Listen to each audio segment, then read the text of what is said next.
হাঁটি হাঁটি পা করে বইমেলা কিন্তু তার পূর্ণ বয়সের অর্ধেক বয়স পার করে ফেলেছে এবং এই অর্ধেক বয়স পার হবার পর বইমেলার গল্পটাই কিন্তু পাল্টে গেছে।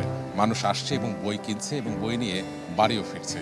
সেই গল্পগুলোই আজকে হবে। তবে তার আগে সবাইকে স্বাগত জানাচ্ছি মিনিস্টার ফ্রিজ বর্ণমালার বইমেলায় এবং চিরাচরিতভাবে আমার সাথে আছে জিনিয়া কবির সূচনা আর আমার সাথে আছে নীল মাহবুব এবং আমরা বিভিন্ন লেখকদের সাথে কথা বলি, প্রকাশকদের সাথেও কথা বলি এবং বইমেলার গল্প জানাই। তবে শুরুতেই আজকে একজন লেখকের সাথে আমরা কথা বলবো।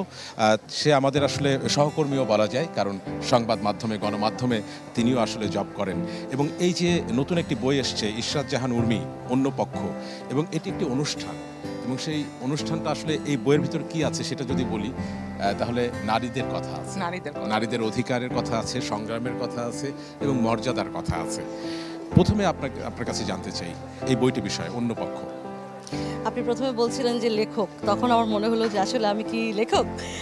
এই বইটি আসলে অন্য পক্ষ, আপনি জানেন যে অন্য পক্ষ মূলত নারীবাদ বিষয়ক, নারীর অধিকার বিষয়ক একটা অনুষ্ঠান। এটা আমাদের টেলিভিশনের একটা সিগনেচার প্রোগ্রাম এবং একদম ডিবিসি নিউজের জন্মলগ্ন থেকেই এই অনুষ্ঠানটি চলছে। তো অন্য পক্ষ এই নামটিতেই, অনুষ্ঠানের নামেই বই থেকে আমি আসলে বাছাই করা 10 জন নারী বিভিন্ন সময়ের, যেমন এখানে মুক্তিযোদ্ধা নারী যেমন আছেন, নারী অধিকার কর্মী আছেন, একই সাথে এখন দায়িত্ব পালন করছেন উপদেষ্টা হিসেবে এরকম নারী আছেন, ট্রান্সজেন্ডার আছেন, অভিনেত্রী আছেন, যাদের বিভিন্ন সংগ্রাম আসলে আছে। আমার কাজটা শুধু সঞ্চালনার, এটা আসলে একটা ট্রান্সক্রিপশন বা ট্রান্সক্রিপ্ট করে বইটা করা হয়েছে, ঠিক মৌলিক কোনো লেখা নয়।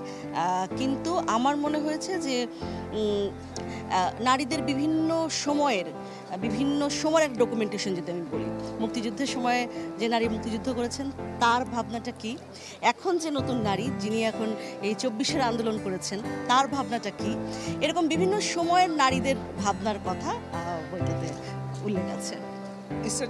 একটু ছোট করে জানতে চাই, অন্য পক্ষ কেন বলা হচ্ছে নারীকে? এই প্রশ্নটা আসলে আমি এই প্রশ্নের মুখোমুখি আমি অনেকবার হয়েছি।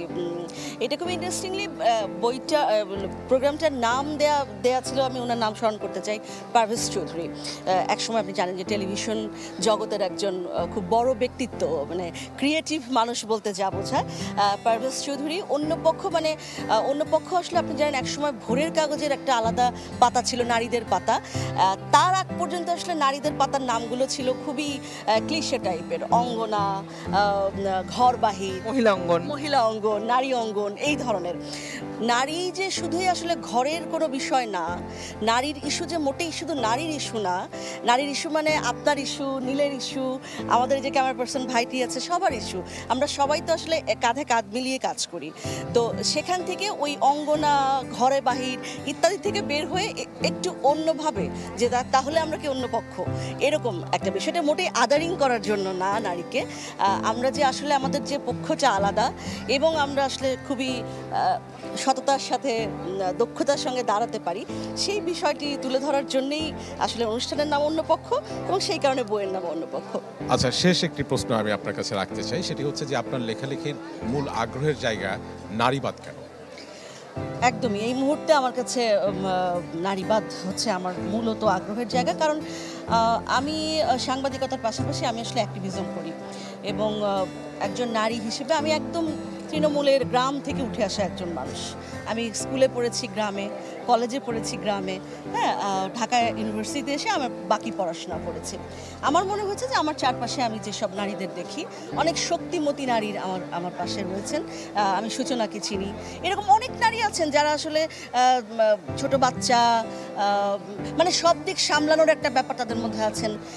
এখন দিন বদলাচ্ছে, তারা বলছেন যে আমরা কেন সব দিক সামলাতে যাব, কি আমাদের এত দায় কিসের। তো আমি আসলে, আমার মনে হয় যে একেবারে গল্প, কবিতা, উপন্যাস আমি যদি এগুলো লিখেও থাকি কখনো, তার মধ্যেও আমার একটু মিশেল থাকে নারীবাদের, এবং সেই কারণেই আমি নারীর অধিকারের কথা বলতে চাই, সারা জীবন বলতে চাই। সেই কারণে আমার লেখালেখির মূল আগ্রহের বিষয় আসলে নারীবাদ। আচ্ছা, আরেকটি প্রশ্ন আমার মাথায় ঘুরপাক খাচ্ছে, সেটা হচ্ছে যে সাংবাদিকতা তো জগতে আমরা আছি, সাংবাদিকদের আসলে লেখার জগতে কতটা আসা উচিত, কারণ তারা নানা অভিজ্ঞতার সম্মুখীন হয়। একসময় তো আসলে সাংবাদিকরা খুব ভালো লেখক হতেন না? আমরা দেখেছি অনেক বড় বড় লেখকদেরকে আমরা দেখেছি যে যারা আসলে যেহেতু অনেক ধরনের অভিজ্ঞতা তাদের হয়। একটা সমস্যা আছে নীল এবং সূচনা, আপনারা দুজনেই বুঝতে পারবেন। আমরা আসলে এত ডেইলি বেসিসে কাজ করি, লেখার পথ আসলে একার পথ, এবং লেখার জন্য নির্জনতা দরকার হয়। সেই নির্জনতাটা আসলে চর্চা করা আমাদের পক্ষে একটু কঠিন হয়ে যায়, যার কারণে লেখালেখিতে তো অবশ্যই আসার উচিত, কিন্তু এই কাজের প্রেশার সামনে বেশ কঠিন। কতখানি আসলে দক্ষতার সাথে একজন লিখতে পারবেন, নিখুঁতভাবে লিখতে পারবেন, তার মতো করে লিখতে পারবেন। অনেকের হয়তো অনেক আসলেই লেখার ক্ষমতা আছে, কিন্তু সেটুকু আসলে প্রয়োগ করাটা সহজ হয় না। এই ক্রেজি একটা শহরে আমরা বাস করি এবং সেই সাথে আমাদের কাজের চাপ, কিন্তু তাদের তো অবশ্যই আসা উচিত নেই। ধন্যবাদ। দারুণ একটি বই, এবং এই বই পাঠকের ভালোবাসা পাক, এটা আমরা চাই। ধন্যবাদ নীল এবং সূচনা, বইটি আপনাদের কাছে রইল। ধন্যবাদ। এবং সূচনা, এই যে আসলে হাঁটতে হাঁটতে আরও অনেক লেখকের সাথে আমাদের দেখা হয়ে যায় এবং তাদের সাথে কথা বলতেও আসলে ভীষণ রকম ভালো লাগে। এই মুহূর্তে আরও একজন লেখক আছে এবং সস্ত্রীক, তিনি কিন্তু বইমেলায় এসেছেন এবং তার হাতে আমরা যে বইটি দেখতে পাচ্ছি পারফিউম। নাম হচ্ছে পারফিউম, এবং আরেকটি বই আছে সেটির নাম হচ্ছে জয়যাত্রা, এবং দুটি বই এই বইমেলায় এসেছে। এই যে দুজন একসাথে বইমেলায় আসেন এবং বইমেলায় বইও এসেছে, বউ এসেছে, কেমন লাগছে? ফিলিংসটা অন্যরকম আর কি। অ্যাকচুয়ালি আমার সহধর্মিণী উনিও একজন রাইটার, হ্যাঁ, ওনার নাম নুরুন্নাহার লিলিয়ান। তো এখন আসলে এটা ফিলিংসটা অন্যরকম যে দুজনে রাইটার এবং দুজনে হলো দর্শক, মেলা দর্শক আর কি, সেই হিসাবে ফিলিংস অন্যরকম আর কি। আচ্ছা, হ্যাঁ, হ্যাঁ, সূচনা। না, তুমি প্রশ্ন আচ্ছা, এই করতে যে পারো। পারফিউম, আপনি পারফিউম বইটি আপনি বলছেন যে ভালোবাসার যে পারফিউম সেটি হচ্ছে দীর্ঘস্থায়ী, এবং আমরা যে পারফিউম ইউজ করি সেটি আসলে ক্ষণস্থায়ী। এই বিষয়ে একটু যদি বলেন। পারফিউম উপন্যাসটি একটা প্রতীকী উপন্যাস।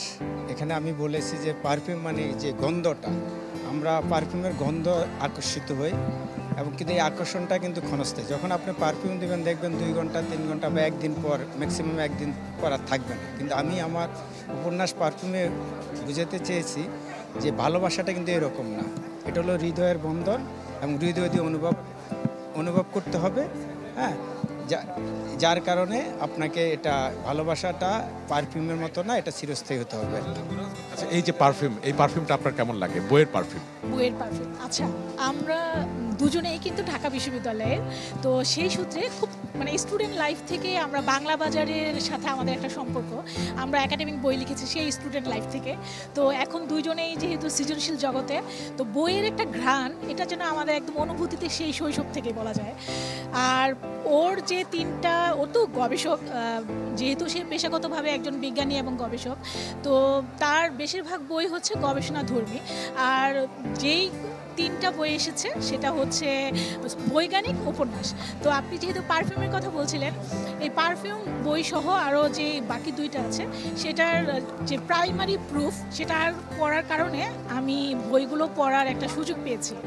তো পারফিউমটা আমি সবাইকে বলবো, পাঠকদেরকে বলবো, এখানে সায়েন্টিফিক অনেক ব্যাপার আছে। গল্পটা বলে দেওয়া যাবে না, খালি পারফিউমটা পড়তে হবে। হ্যাঁ, বলবো যে অনেক কিছু জানার আছে, গল্প বলছি না, যে আমরা যে উপন্যাস পড়ি, উপন্যাসের সাথে আমাদের কিন্তু জ্ঞান আর অর্জনটা কিন্তু অনেক গুরুত্বপূর্ণ। আবেগ অনুভূতি চর্চার সাথে বর্তমান প্রজন্মকে সমৃদ্ধ করতে চাইলে বিজ্ঞান নির্ভর প্রজন্ম গড়ে তোলাটা আমাদের খুবই খুবই জরুরি। দারুণ বলেছেন। আরও কথা হবে আপনাদের সাথে পরবর্তীতে আয়োজনের পরে। ধন্যবাদ, দুজনকে ধন্যবাদ। এবং এই মুহূর্তে আমরা সূচনাকে দেখতে পাচ্ছি আরও একজন লেখকের সাথে। সূচনা, যদি একটু পরিচয় করিয়ে দাও এবং বলো কথা। নীল, আমি দীর্ঘ এবং সুখী জীবনের রহস্য জানছিলাম। জাপানিজটা তো অনেক সুখী হয়, সেই ইকিগাইয়ের কথা জানছিলাম, এবং যার অনুবাদক ইউসুফ মুন্না। এবং ইউসুফ মুন্নার 2টি বই আমাদের হাতে আছে। একটি হচ্ছে মেক ইওর বেড এবং আরেকটি হচ্ছে ইকিগাই। এবং তুমি ইকিগাইয়ের কথা বলছিলে যে জাপানিদের দীর্ঘ ও সুখী জীবনের রহস্যটা কি? রহস্যটা হচ্ছে, আমরা পৃথিবীতে যেসব মানুষকে দেখি বিভিন্ন পেশায় যুক্ত আছেন, রাইট? কেউ ডাক্তার, কেউ ইঞ্জিনিয়ার, কেউ আবার উপস্থাপনা করেন আপনাদের মতো, কিন্তু প্রত্যেকের কিন্তু একটা স্বাতন্ত্রিকতা আছে। আমি প্রফেশন ওয়াইজ আমি একজন ডক্টর প্রবাবলি, কিন্তু আমি যখন বাসায় যাই তখন আমি হয়তো গান গাইতে ভালোবাসি। আপনি যদি আইনস্টাইনের কথা চিন্তা করেন, উনি হয়তো ফিজিক্সে প্রফেশন ওয়াইজ একজন ফিজিসিস্ট ছিলেন, কিন্তু উনি যদি ব্যক্তি হিসেবে চিন্তা করেন তাহলে উনি ভায়োলিন বাজাতে খুব পছন্দ করতেন। এই যে আমাদের প্রত্যেকের যে একটা স্বাতন্ত্রিকতা, সেই স্বাতন্ত্রিকতাকে খুঁজে বের করার যে একটা প্রচেষ্টা, সেটাকে মূলত ইকিগাই হিসেবে এখানে বলা হয়েছে আর কি। আর make your bed. Make your bed. Make your বেডটা হচ্ছে এটার মূল লেখক হচ্ছে উইলিয়াম ম্যাকরাভেন। উইলিয়াম ম্যাকরাভেন হচ্ছেন একজন আমেরিকান স্পেশাল ফোর্স যে সিল টিমটা আছে, সেই সিল টিমের একজন অ্যাডমিরাল জেনারেল ছিলেন। ওনার এই স্পেশাল ফোর্সে জয়েন করা থেকে শুরু করে পুরো ফোর্সটার প্রধান হওয়া পর্যন্ত এই যে পুরো জার্নি যে লার্নিংসটা, সেই লার্নিংসটা উনি 10টা ডিফারেন্ট লেসনের মাধ্যমে উনি এখানে বইটাতে তুলে ধরার চেষ্টা করেছেন। ওনার যুক্তি এটাই যে উনি প্যারা কমান্ডোতে ছিলেন, সেখানে স্পেশাল ফোর্সের যে লার্নিংগুলো, সেই লার্নিংগুলো যদিও উনি প্রফেশন ওয়াইজ শিখেছেন, কিন্তু সেগুলোর প্রত্যেক মানুষের জীবনে আর কি সেটা একটা ইমপ্লিকেশন আছে। আমরা তো ধরেন জীবনে চলার পথে আমরা নানান ধরনের বাধার মুখোমুখি হই, নানান ধরনের সমস্যার মুখোমুখি হই। সেই সমস্যাগুলো কাটিয়ে ওঠার জন্য কিন্তু আমাদের শারীরিক শক্তির পাশাপাশি মানসিক শক্তিও প্রয়োজন। আমার মনে হয় যে এখানে যে 10টা লেসন আছে, সেই 10টা লেসনগুলো প্রত্যেককে আর কি এই যে আমাদের মানসিক শক্তি, মনোবল, সেটাকে বৃদ্ধি করতে সাহায্য করবে। দারুণ দারুণ, এবং এই বইটির সূচনার জন্য খুব বেশি জরুরি। ধন্যবাদ ইউসুফ। এবং ইউসুফ মুন্না তো লেখকের পাশাপাশি সামাজিক উদ্যোক্তাও নিয়ে। এবার আমরা একজন প্রকাশকের সাথে একটু কথা বলতে চাই। আমরা ঐতিহ্যের সামনে আছি এবং মাত্র একটি বই তিনি কাজল ভাই, আপনার কাছে জানতে চাই যে অর্ধেক বেলা তো চলেই গেছে বইমেলার, বিকিকিনির গল্পটা আসলে কেমন? বইমেলার বেচা বিক্রি ভালোই আছে, ছুটির দিনগুলা বিক্রিটা একটু ভালো হয়। আমার মনে হয় যে এই মেলার শুরুর থেকে কালকে শনিবার বন্ধের দিন শ্রেষ্ঠ বিক্রি দিচ্ছে মেলার মাঠে আজকে পর্যন্ত আর কি। ছুটির দিন ছাড়া তো এমনি বিক্রি মেলা জমে না। আর 21শে ফেব্রুয়ারি থেকে প্রতিদিনই ভালো বিক্রি হবে, এটি আশা রাখছি। ধন্যবাদ। আমরা আসলে জানছিলাম এবং একদম আয়োজনের শেষ প্রান্তে আমরা চলে এসেছি এবং আমাদের সাথে মানে প্রতিনিয়তই আসলে লেখক যুক্ত হয়, আমাদের শেষ করতে হবে। তবে তার আগে আমরা জীবন কাঠগোলাপ ও আমি, মনোয়ার লিটন, এই যে জীবন কাঠগোলাপ ও আমি খুব সংক্ষেপে জানতে চাইবো, আমাদের হাতে একদমই সময় নেই। জীবন কাঠগোলাপ ও আমি, এটি আসলে জীবন ও জীবন বোধ এই বিষয়গুলোকেই তুলে আনা হয়েছে। এটি আমার দ্বিতীয় উপন্যাস, এটি অন্বেষা প্রকাশন থেকে এবার বের হয়েছে। আমার প্রথম একটি কবিতার বই ছিল যেটি আলতা রঙের রোদ, গতবার বের হয়েছিল মনতার জীবন কাঠগোলাপ ও আমি। আর এই রাষ্ট্রের 54 বছরের রাষ্ট্রের একটা বয়স, এই বয়সের একটা রাষ্ট্র আসলে রাষ্ট্রের যে অসঙ্গতিগুলো, এই অসঙ্গতিগুলোকে একটা সমন্বয় করা এবং এই বিষয়গুলোকে নিয়ে যারা দায়িত্বশীল আছেন তারা যে এই বিষয়গুলো নিয়ে কথা বলবেন, এই বিষয়গুলোর সঙ্গে কিছু চরিত্রের সম্মিলন ঘটেছে এবং এভাবেই তৈরি হয়েছে জীবন কাঠগোলাপ ও আমি। ধন্যবাদ। এবং এই বইমেলা থেকে আমরাও বলতে চাই যে আমাদের জীবন বোধ আসলে কাঠগোলাপের মতো সুঘ্রাণ ছড়াক। আমরা বিদায় নিচ্ছি, দেখা হবে আবার আগামীকাল।